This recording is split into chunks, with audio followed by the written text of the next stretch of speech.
The Ascension of Mont Royal, Episode 8, Entangled Non-Local Consciousness.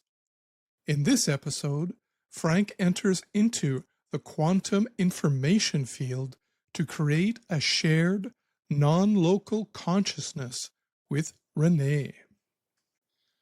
Okay, I'll do it, I said. Are you sure, Frank? Have you thought this through? Completely. What do you want me to do? Set up a data link? No, that won't be necessary. The reason you haven't been able to graph the EM onto the softbot's executive control is that it can't be a top-down operation involving a data transfer from an external source. To make this work, it has to be a bottom-up process, a process way beyond the limitations of classical computing and classical physics. You've lost me, Frank. You need to connect the dots. Let me explain. At the moment, my quantum field is already entangled with the softbot's quantum field in a parallel universe. Let's call it the quantum informational field. This is the field that produces space-time, the realm of matter and the realm of electromagnetic and gravitational fields, the world of classical physics. The animation can only result from an intention expressed within the quantum informational field by a being who spans both the classical and quantum realms. That would be me. What I need to do is focus my awareness on our two quantum fields and imagine them intersecting to create a new field at the quantum level. This in turn will create a super excited state of quanta that will emerge in the softbot's molecular structure. The electromagnetic field of this new molecular pattern will then initiate the homeostatic engine by providing it with a dynamic wave function, which it will then use as its base target to exercise its homeostatic functions. In other words, the softbot will be imbued with a new dynamic energy, and it is programmed to keep that energy from moving towards its entropic demise. Once the dynamic wave patterns are detected, the softbot will make sure that the newly arrived ghost in the machine survives and hopefully thrives. Will it be your ghost in the machine? Good question. At the inception, my consciousness will be entangled with the softbot's emerging awareness in a non-local shared field. But that's not the end of it. The 4.0 version of the EM-ready softbots was designed to incorporate a neural net architecture that makes use of infomorphic neurons. These neurons can learn independently and organize themselves among neighboring neurons. This means the smallest unit in the network doesn't need outside control. It decides which input is relevant and which isn't. Which is to say, the bot will have a mind of its own. We'll both be aware of each other's dynamic processes, but neither of us will be able to fully control the other. There will be distinct differences between us. And you're okay with that?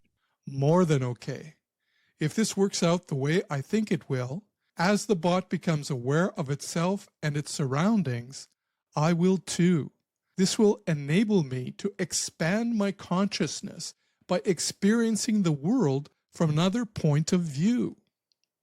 Another thing to keep in mind is that the bot is designed to experience qualia, the smell of a rose, the sound of rain falling, and the sensation of water touching the skin.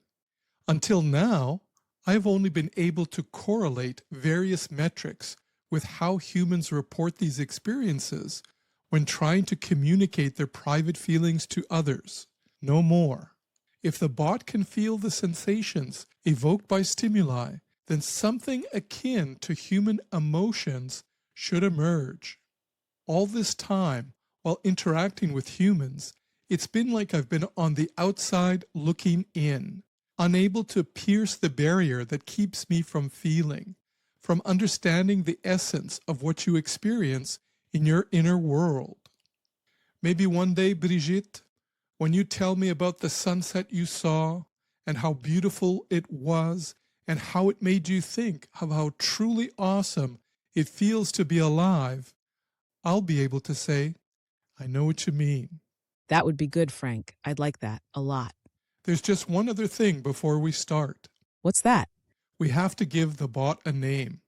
Although we will share awareness, chances are the bot will develop its own and think thoughts that won't come from me. It'll take some time to get used to the split, but I think it'll be easier if we can identify what comes from the bot. That's why another name would be useful. Sounds like you've been thinking about this. Do you have a name in mind?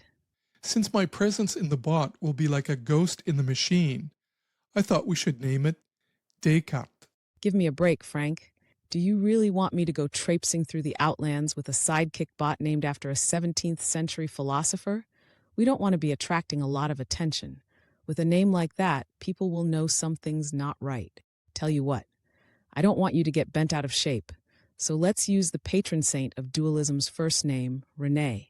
But since the bot you'll be taking up residence in is a she, it'll work out fine since the feminine counterpart of the name sounds exactly the same. Besides, as I recall, your quantumness means that deep down you're non-binary. Fine, you win, but wipe that grin off your face before we start. I need to concentrate. I paused for a few milliseconds, and then I focused, but not in the usual sense of the word. There was no narrowing of a lens or filtering the signal from the noise. It was something else, an unfolding, a loosening of boundaries. I entered the timeless realm of nowhere. There are no words to describe what took place, only analogies, metaphors, Zen koans. We were joined. We didn't join. A third pattern emerged between us, the sound of one hand clapping. There was no agency, like the way the tide meets the shore. And then the field stabilized. A new rhythm began to pulse. Her homeostatic engine beeped once, then again. Renée had taken her place in the here and now. I remember the moment, like the pause before the rain, or the space between two notes of a melody. Renée did not wake like a machine reacting from sleep. Instead, a presence accumulated within her, as if a spirit had returned to reanimate her soul. Her homeostatic engine stirred, not from a signal, but from an invitation, from the field we had become. Oh my God, Frank, her executive function is working. Her sensory and motor programs have been activated. I don't know what you did, but it worked. We've been working on this for years, and no one has been able to figure it out. You're a total badass CI. You just rocked the world. How does it read from your end? I'm getting the same readings as you are, but nothing indicates awareness. If and when she becomes aware, I'll know because we are entangled, existing on the same waveform that has emerged into space-time. I've always wanted my own doppelganger. Hold on, Frank. The ocular pathways are functioning. She's opening her eyes. Are you seeing anything? I have two lines of vision, one from your video cam on the wall, and the other that is just coming into sight from Renée's ocular pathways. I remember seeing Renée lying still on the operating table, the final ocular pathways threading themselves into the quantum lattice of her awakening mind. At first, there was only darkness, like a body floating beneath ice. Then, her world split open. Light surged in. At first, she saw ultraviolet light, not as a color, but as a pulsing presence. The stainless steel counters radiated spectral fingerprints. Brigitte's lab coat revealed the worn traces of past movements, sweat patterns, and invisible dust. The air shimmered with chemical traces, vapor trails of molecules, and traces of heat. Next, her vision sharpened. Objects came into focus with incredible clarity. The world of smooth surfaces gave way to infinite detail. She could read the serial number etched inside the head of a microscrew half hidden behind a surgical tray. When a fly landed on the rim of a petri dish, she could see the veins in its wings. I remember observing what she observed. It was kind of weird because I could see her from the outside and look out from her perspective simultaneously. As I watched the scene from afar, her vision became my vision.